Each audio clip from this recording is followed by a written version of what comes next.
ನನ್ನ ಭೂಮಿ ಅನ್ನುವಂತಹ ಶೀರ್ಷಿಕೆಯ ಅಡಿಯಲ್ಲಿ ಪೋಡಿ ಮುಕ್ತ ಆಂದೋಲನವನ್ನು ಹಮ್ಮಿಕೊಳ್ಳಲಾಗಿದೆ. ಹೌದು, ನನ್ನ ಭೂಮಿ ಅನ್ನುವಂತಹ ಶೀರ್ಷಿಕೆಯನ್ನು ಹಾಕಿಕೊಂಡೆ ಈ ಒಂದು ವಿಚಾರವನ್ನಿಟ್ಟುಕೊಂಡೇ ಪೋಡಿ ಮುಕ್ತ ಆಂದೋಲನವನ್ನು ಮಾಡಲಾಗಿದೆ. ಸಚಿವ ಕೃಷ್ಣ ಬೈರೇಗೌಡರು ದರಾಖಾಸ್ತು ಪೋಡಿ ಅಭಿಯಾನಕ್ಕೆ ಚಾಲನೆಯನ್ನು ನೀಡಿದ್ದಾರೆ. ಬೆಂಗಳೂರು ಹೊರವಲಯದ ದೇವನಹಳ್ಳಿ ತಾಲೂಕಿನ ವಿಶ್ವನಾಥಪುರದಲ್ಲಿ ಚಾಲನೆಯನ್ನು ಕೊಡಲಾಯಿತು. ರೈತರ ಜಮೀನಿಗೆ ಪ್ರತಿಯೊಂದು ದಾಖಲೆ ಸೃಷ್ಟಿಸಿ ದಾಖಲೆಗಳ ಹಸ್ತಾಂತರ ಮಾಡಲಾಗಿದೆ. ಸರ್ಕಾರದಿಂದ ಮಂಜೂರಾಗಿರುವಂತಹ ಜಮೀನುಗಳಿಗೆ ದಾಖಲೆಗಳು ಹಸ್ತಾಂತರ. 1.5 ತಿಂಗಳಿನಲ್ಲಿ 5,000 ಪ್ರಕರಣಗಳನ್ನು ದುರಸ್ತಿ ಮಾಡಲಾಗಿದೆ ಅಂತ ಬೆಂಗಳೂರು ಗ್ರಾಮಾಂತರ ಜಿಲ್ಲೆಯ ದೇವನಹಳ್ಳಿಯಲ್ಲಿ ಸಚಿವರು ಕೃಷ್ಣ ಬೈರೇಗೌಡರು ತಿಳಿಸಿದ್ದಾರೆ. ಸೊ ನನ್ನ ಭೂಮಿ ಅನ್ನುವಂಥ ಶೀರ್ಷಿಕೆಯ ಅಡಿಯಲ್ಲಿ ಪೋಡಿ ಮುಕ್ತ ಆಂದೋಲನ ಹೇಗೆ ನಡೀತು ಮತ್ತು ಈ ಕಾರ್ಯಕ್ರಮದಲ್ಲಿ ದಾಖಲಾತಿಗಳ ಹಸ್ತಾಂತರ ಪ್ರಕ್ರಿಯೆ ಕೂಡ ನಡೆದಿದೆ. ಅಂದಾಜು 5,000 ಪ್ರಕರಣಗಳನ್ನು ಸದ್ಯ ದುರಸ್ತಿ ಮಾಡಲಾಗಿದೆ ಅಂತ ಕೃಷ್ಣ ಬೈರೇಗೌಡರು ತಿಳಿಸಿದ್ದಾರೆ. ಬೆಂಗಳೂರು ಗ್ರಾಮಾಂತರ ಜಿಲ್ಲಾಡಳಿತ ಒಳ್ಳೆಯ ಕಾರ್ಯವನ್ನು ಈಗ ಮಾಡ್ತಾ ಇರುವಂಥದ್ದು. ರಾಜ್ಯದಲ್ಲಿ ಇತರ ತಾಲೂಕುಗಳ ಪೈಕಿ ದೇವನಹಳ್ಳಿ ತಾಲೂಕು ಉತ್ತಮವಾದಂಥ ಕೆಲಸವನ್ನು ಮಾಡ್ತಾ ಇದೆ ಅನ್ನುವಂತಹ ಮಾಹಿತಿಯನ್ನು ಕೂಡ ಕೃಷ್ಣ ಬೈರೇಗೌಡರು ತಿಳಿಸಿದ್ದಾರೆ.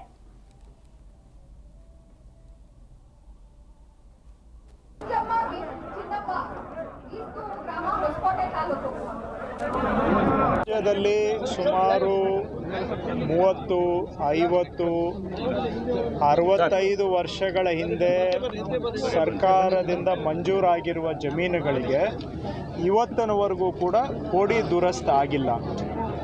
ಸುಮಾರು 10 ರಿಂದ 15 ಲಕ್ಷ ಪ್ರಕರಣಗಳು ಈ ರೀತಿಯದ್ದು ಇದೆ. ಅವರಿಗೆ ಮಂಜೂರಾಗಿದೆ, ಆದರೆ ಆ ಜಮೀನಿಗೆ ಸರ್ವೆ ಆಗಿಲ್ಲ, RTC ಬಂದಿಲ್ಲ, ಅವರಿಗೆ ಇಲ್ಲಿವರೆಗೂ ಕೂಡ ಸಂಪೂರ್ಣ ಮಾಲೀಕತ್ವ ಕೊಟ್ಟಿಲ್ಲ. ಇದರಿಂದ ಅವ್ರಿಗೆ ಹೆಸರಿದ್ದರೂ ಕೂಡ ನಿಜವಾದ ಮಾಲೀಕತ್ವ ಸಿಗದೆ ಅವರು ಸರ್ಕಾರಿ ಕಚೇರಿಗಳಿಗೆ ಸುತ್ತಿ ಸಮಯನೂ ವ್ಯರ್ಥ, ಹಣನೂ ವ್ಯರ್ಥ, ಕೊನೆಗೆ ಆಗೋದೇ ಇಲ್ಲವೇನೋ ಅಂಥೇಳಿ ಕೈಚಲ್ಲಿರುವಂಥ ಪರಿಸ್ಥಿತಿಯಲ್ಲಿ ರೈತರು ಬದುಕ್ತಾ ಇದ್ದಾರೆ.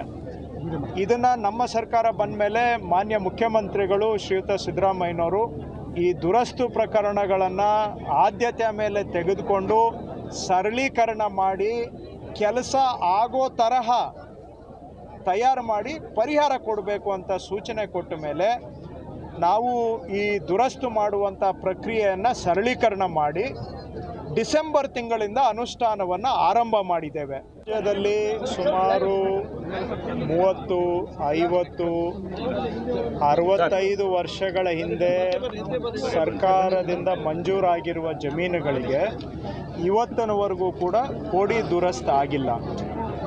ಸುಮಾರು 10 ರಿಂದ 15 ಲಕ್ಷ ಪ್ರಕರಣಗಳು ಈ ರೀತಿಯದ್ದು ಇದೆ. ಅವರಿಗೆ ಮಂಜೂರಾಗಿದೆ, ಆದರೆ ಆ ಜಮೀನಿಗೆ ಸರ್ವೆ ಆಗಿಲ್ಲ, RTC ಬಂದಿಲ್ಲ, ಅವರಿಗೆ ಇಲ್ಲಿವರೆಗೂ ಕೂಡ ಸಂಪೂರ್ಣ ಮಾಲೀಕತ್ವ ಕೊಟ್ಟಿಲ್ಲ. ಇದರಿಂದ ಅವ್ರಿಗೆ ಹೆಸರಿದ್ದರೂ ಕೂಡ ನಿಜವಾದ ಮಾಲೀಕತ್ವ ಸಿಗದೆ ಅವರು ಸರ್ಕಾರಿ ಕಚೇರಿಗಳಿಗೆ ಸುತ್ತಿ ಸಮಯನೂ ವ್ಯರ್ಥ, ಹಣನೂ ವ್ಯರ್ಥ, ಕೊನೆಗೆ ಆಗೋದೇ ಇಲ್ಲವೇನೋ ಅಂಥೇಳಿ ಕೈಚಲ್ಲಿರುವಂಥ ಪರಿಸ್ಥಿತಿಯಲ್ಲಿ ರೈತರು ಬದುಕ್ತಾ ಇದ್ದಾರೆ.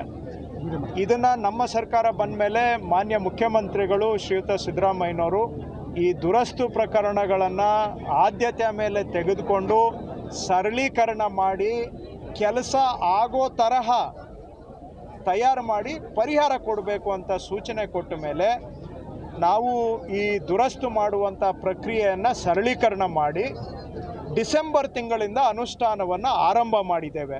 ರಾಜ್ಯದಲ್ಲಿ ಸುಮಾರು 30, 50, 65 ವರ್ಷಗಳ ಹಿಂದೆ ಸರ್ಕಾರದಿಂದ ಮಂಜೂರಾಗಿರುವ ಜಮೀನುಗಳಿಗೆ ಇವತ್ತಿನವರೆಗೂ ಕೂಡ ಪೋಡಿ ದುರಸ್ತ ಆಗಿಲ್ಲ. ಸುಮಾರು 10 ರಿಂದ 15 ಲಕ್ಷ ಪ್ರಕರಣಗಳು ಈ ರೀತಿಯದ್ದು ಇದೆ. ಅವರಿಗೆ ಮಂಜೂರಾಗಿದೆ, ಆದರೆ ಆ ಜಮೀನಿಗೆ ಸರ್ವೆ ಆಗಿಲ್ಲ, RTC ಬಂದಿಲ್ಲ, ಅವರಿಗೆ ಇಲ್ಲಿವರೆಗೂ ಕೂಡ ಸಂಪೂರ್ಣ ಮಾಲೀಕತ್ವ ಕೊಟ್ಟಿಲ್ಲ. ಇದರಿಂದ ಅವ್ರಿಗೆ ಜಿ ಕನ್ನಡ ನ್ಯೂಸ್ ಈಗ ನಿಮ್ಮ ಮನೆಯಲ್ಲೇ ನೋಡಿ. ಎಲ್ಲ ಕೇಬಲ್ಗಳಲ್ಲಿ ಈಗ ಲಭ್ಯ.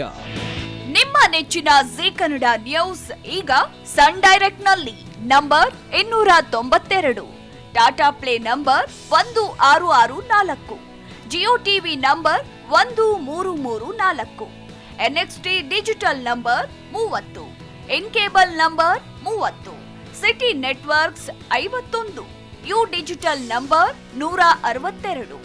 GTPL number 17, Rockline telecommunications number 42, Shri Basaveshwara cable number 168, rural cable network 60, Vinayaka digital 57, Abhishek cable 821, city channel 53, Siddeshwara cable network 57, V4 digital Infotech 628, ಸೂರ್ಯ digital networks 53, Gajanan digital number 836, Malnad infotech private limited number 56, Metrocast number 830, victory digital number 167ರಲ್ಲಿ ನೋಡಿ ಆನಂದಿಸಿ.